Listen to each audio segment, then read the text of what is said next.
Hello everybody and welcome back to my channel. My name's Anthony and in today's video, I'm going to talk to you about something that's really serious, and that is how to design without copying or getting sued. Because nobody wants to be sued for lots and lots of money. To be honest, designing is a complete minefield when it comes to that, because as designers we get inspired by so much and we see so many things that we love, but on the flip side we can see so much that we forget what we've seen, and then we have to double check ourselves to make sure that we've not outrightly copied anyone. It's really difficult, but you know, there's a lot of things that are in place that will help you design and make sure that you're not copying anyone directly, or that you're not in a position where you could potentially get sued in the future. But before we get started, don't forget to like and subscribe. It really does help my channel to grow, especially that like button. You have no idea how much helps boost my video and promote it with the YouTube's algorithm. Please also leave a comment, because I like to chat to you guys and get to know you a little bit better and build this fashion community up. Alright, okay, let's just get straight into it and let's talk about how to design without getting sued and how to do it without copying anyone.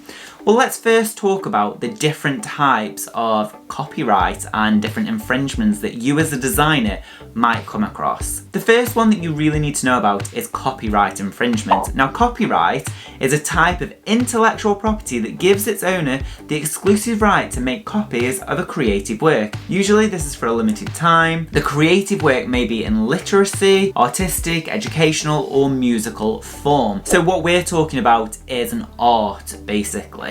Because you could be looking at different artworks, you're looking at different prints, you could be looking at different shapes and garments, and it all comes under this copyright. Now, if you're looking at loads of different brands, they might have copyrights on everything that you see. So with Adidas, for example, they will have copyrights on the Adidas logo. They might also have copyrights on the shapes that they use, the trims, the patterns, even the 3 stripes. That is copyrighted. So there's a lot of legal things around copyright, and if you're unsure, avoid it like the plague. Do not copy anything. The next thing to look at is trademark. A trademark is a type of intellectual property consisting of recognizable signs, so again, Adidas, or expressions in which identifies a product or services of a particular source from those of others. So again, trademark is very similar to copyright. However, I feel trademark is a little bit deeper. And with trademark, you have to register the trademark. Adidas would have registered this design. They register, you know, all the different things that come with Adidas as their trademark, so no one can legally copy them. Now, the difference with a trademark and a copyright is copyrights, sometimes you don't even have to register them for them to be classed as a copyright. As long as it's out there in the world and you can see it, then it should be protected under your intellectual property. Now, let's talk about intellectual property, because this is something different, but it's not, it's the same, but it's all wrapped up in the same kind of thing. Intellectual property is a category of property that includes intangible creations of the human intellect. There are many types of intellectual property, and some countries recognize them more than others. The most well-known types are copyright, patents, trademarks, or trade secrets. So intellectual property is something that you have done. It's your design, it's your creation. If you have made the product and it's completely new, that's your intellectual property. And if some other big company tries to come in,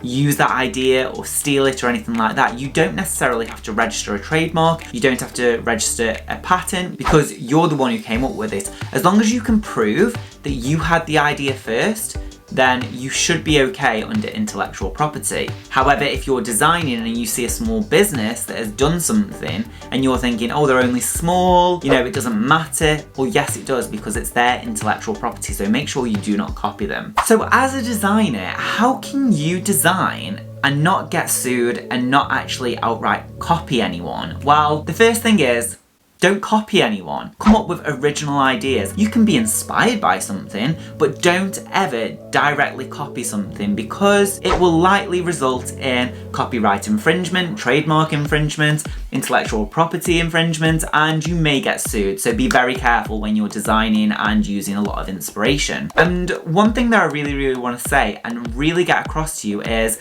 that rumour about changing 7 things of an original design and then you avoid copyright infringement is not true.